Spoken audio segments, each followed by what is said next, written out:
오늘은 누가복음 11장 37절로 54절의 말씀을 통해 하나님께서 주시는 은혜를 함께 나누겠습니다. 오늘 본문의 상황은 예수님과 한 바리새인이 함께 점심 식사를 하는 데서 시작되고 있습니다. 이 바리새인은 예수님을 식사에 초대한 것으로 볼 때 그래도 예수님에 대해 그리 적대적이지 않은 태도를 가지고 있었던 것 같습니다. 그런데 문제는 식사를 시작하기 전에 벌어지고 맙니다. 오늘 본문 38절 말씀을 보시기 바랍니다. 잡수시기 전에 손 씻지 아니하심을 그 바리새인이 보고 이상히 여기는지라. 예수님께서는 지금 유대인으로서 지켜야 할 식사 전 정결 규례를 행하지 않으셨습니다. 요즘과 같은 코로나 팬데믹 상황 가운데 외출하고 나면 손을 깨끗하게 씻고 또 마스크를 착용하는 것이 필수적인 것처럼 당시에도 이와 같은 정결 규례를 지키는 것은 일반적인 것이었습니다. 하지만 그렇게 하는 이유는 위생적인 차원이 아니라 유대인과 이방인의 경계를 철저하게 구분하기 위해서였습니다. 유대인들이 이처럼 외출하고 나서 손을 씻고 음식을 먹는 것은 혹시나 자신도 모르게 외부에서 이방인과 접촉했을 수도 있기 때문이었습니다. 유대인들은 이방인들과의 접촉 그 자체를 부정한 것으로 여겼습니다. 만약 그렇게 따진다면 예수님은 이미 이들이 정한 기준에서 볼 때 선을 넘어도 한참 넘으신 것입니다. 왜냐하면 예수님은 당시 부정한 사람들로 여겨졌던 세리와 죄인들과 한 식탁에서 거리낌 없이 식사를 드셨기 때문입니다. 오늘 본문의 말씀을 보면 예수님께서는 이처럼 자신을 이상히 여기면서 놀란 반응을 보이는 바리새인들을 향해 다음과 같이 말씀하고 계십니다. 39절 말씀입니다. 주께서 이르시되 너희 바리새인은 지금 잔과 대접의 겉은 깨끗이 하나 너희 속에는 탐욕과 악독이 가득하도다. 여러분, 오늘 바리새인들의 문제는 무엇이었습니까? 과연 이들이 어떠했길래 예수님께서는 오늘 본문에서 이들을 향해 이처럼 화를 선포하고 계시는 것일까요? 이들의 결정적인 문제는 겉과 속이 다른 위선이었습니다. 바리새인들은 겉으로 볼 때 정결 규례를 철저하게 지키고 있었지만 정작 그 마음 속에는 탐욕과 악독으로 가득 차 있었습니다.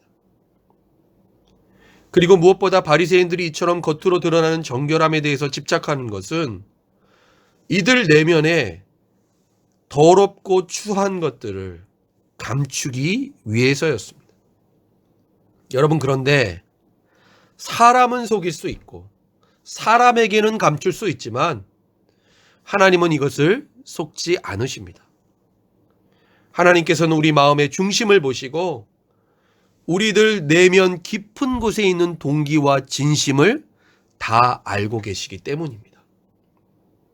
이런 측면에서 예수님께서는 한 가지 단적인 예를 드십니다. 41절 말씀입니다. 그러나 그 안에 있는 것으로 구제하라. 그리하면 모든 것이 너희에게 깨끗하리라. 여러분, 무슨 말씀입니까? 진정 마음이 깨끗한 사람은 겉으로 보이기 위해서 정결함을 내세우며 남을 판단하지 않고 그가 가진 소유를 가난하고 소외된 사람들에게 나눈다는 것이죠. 그러나 당시 바리새인들은 그렇지 않았습니다. 자신들의 도덕적인 우위에 대해서 과시하는 데는 열을 올렸지만 사회적으로 멸시와 천대를 받는 이들, 그들의 정결 기준에 있어서 부정한 자들에게는 무관심했다라는 것입니다. 이런 위선적 신앙을 가진 바리새인들에게 임하게 될 화를 예수님께서는 3번에 걸쳐 선포하십니다. 오늘 본문 42절 말씀입니다. 화 있을진저 너희 바리새인이여 너희가 박하와 운향과 모든 채소의 11조는 들이되 공의와 하나님께 대한 사랑은 버리는도다. 그러나 이것도 행하고 저것도 버리지 말아야 할지니라. 본래 11조의 목적은 하나님의 사랑에 대한 표현으로 이웃을 위해 사용되어야 했습니다. 그런데 바리새인들은 11조에 대한 규례는 지키면서도 하나님께서 원하시는 공의를 실천하지 않았고 하나님께 대한 사랑도 없었습니다. 겉은 그럴듯하게 포장했지만 속은 비어있는 껍데기뿐이었다라는 것입니다. 계속해서 예수님께서는 바리새인들에게 화를 선포하시는데 그것은 이들의 외식하는 신앙이었습니다. 바리새인들의 특징은 사람들이 모이는 회당과 시장에서 문안받기를 좋아하는 것이었습니다. 이들은 대중들의 인기와 칭찬 그리고 사람들에게 시선과 주목받는 것을 중요하게 여겼습니다.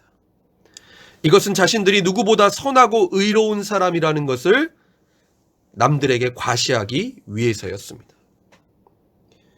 뿐만 아니라 이들은 평토장한 무덤과 같았습니다. 어떤 비유적인 표현일까요? 겉은 평범한 땅처럼 보여서 사람들이 모르고 그 위를 밟고 지나가지만 그 속에 있는 시체 때문에 그 위를 밟고 지나가는 사람 또한 부정하게 된다는 것입니다. 당시 바리새인들은 유대 사회 가운데 지도층에 있는 사람들이었습니다.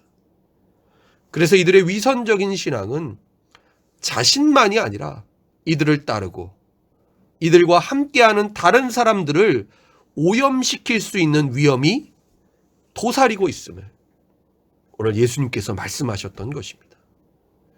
바리새인들을 향해 신랄한 비판과 거듭되는 화를 선포하시고 있는 예수님 곁에 한 율법교사가 있었습니다. 그런 예수님의 말을 듣고서 자신도 해당되는 것이 많아서 뜨끔했는지 예민한 반응을 보입니다. 45절 말씀입니다. 한 율법교사가 예수님께 대답하여 이르되 선생님 이렇게 말씀하시니 우리까지 모욕하심이니이다. 자신들에게 모욕감을 느끼게 한 예수님의 이와 같은 언행이 한마디로 건방지다고 생각한 것입니다.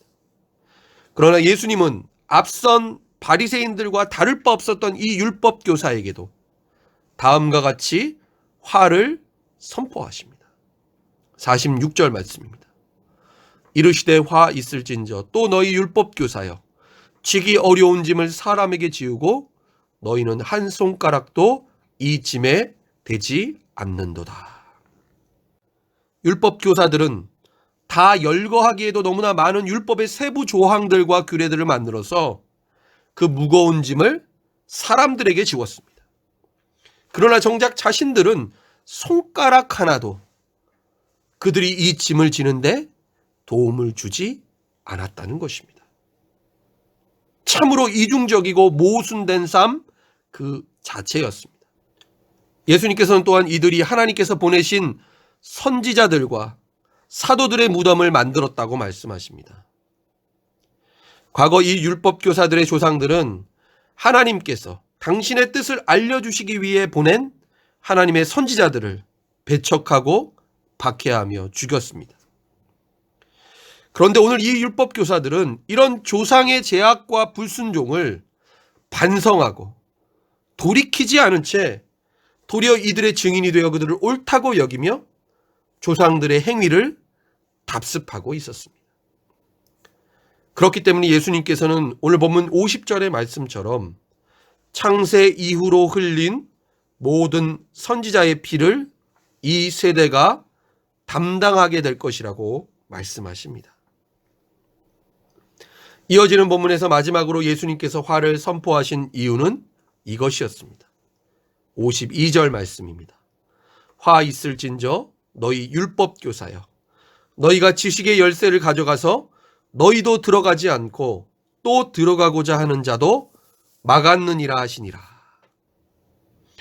앞서 평토장한 무덤과 같다는 지적을 받은 바리새인들처럼 율법교사 역시도 자신은 물론이요 이들의 가르침을 받는 사람들까지도 구원의 길에서 멀어지게 만드는 크나큰 과오를 범하고 있었습니다. 이들은 그 책임과 다른 사람에게 미치게 될 영향력이 크기 때문에 그에 따른 책망과 임하게 될 심판이 더 컸습니다. 그런데 예수님께서 하신 모든 말을 다 듣고 있던 바리새인들과 서기관들은 어떻게 하고 있습니까? 53절과 54절 말씀입니다. 거기서 나오실 때에 서기관과 바리새인들이 거세게 달려들어 여러 가지 일을 따져 묻고 그 입에서 나오는 말을 책잡고자 하여 노리고 있더라. 이들은 예수님께 거세게 달려들면서 분한 감정을 쏟아내며 여러 가지 일을 따져 묻습니다. 그리고 예수님의 말씀에 대해 트집을 잡으려고 혈안됩니다. 예수님의 말씀을 듣고서도 지금 자신들의 문제와 잘못이 무엇인지를 깨닫지 못하고 있는 것입니다. 여러분, 우리는 오늘 본문의 말씀을 읽고 묵상하면서 과연 이 바리새인들과 율법 교사들이 우리와는 전혀 다르고 무관한 사람들이라고 말할 수 있습니까? 주의 일에 대한 열심과 충성에 있어서 당시에 이들을 필적한 사람은 없었습니다. 여러분, 지금 그것을 말하는 것이 아니죠. 이들의 결정적인 문제는 무엇이었습니까? 겉과 속이 다른 위선적인 신앙이었습니다. 여러분, 진정 우리는 하나님을 사랑해서 그리고 정말 하나님의 뜻에 순종하는 그 마음으로 모든 일을 행하고 있습니까? 아니면 하나님이 아닌 사람들의 시선과 다른 목적, 다른 이유 때문입니까? 우리 안에 바리새인과 율법 교사와 같은 신앙의 위선이 여전히 자리 잡고 있다면 오늘 주시는 하나님의 말씀 앞에 우리 자신을 돌아보며 깨닫고 돌이킬 수 있기를 바랍니다. 그래서 이제는 신앙의 위선에서 벗어나 하나님을 사랑하고 우리의 이웃을 사랑하며 하나님의 뜻과 공의를 삶 속에서 실천하는 참된 그리스도인으로 사는 저와 여러분 될 수 있기를 예수님의 이름으로 간절히 축원합니다. 기도하겠습니다. 하나님 아버지, 오늘 주신 말씀을 통해 우리의 신앙과 삶을 돌아보게 하시니 감사를 드립니다.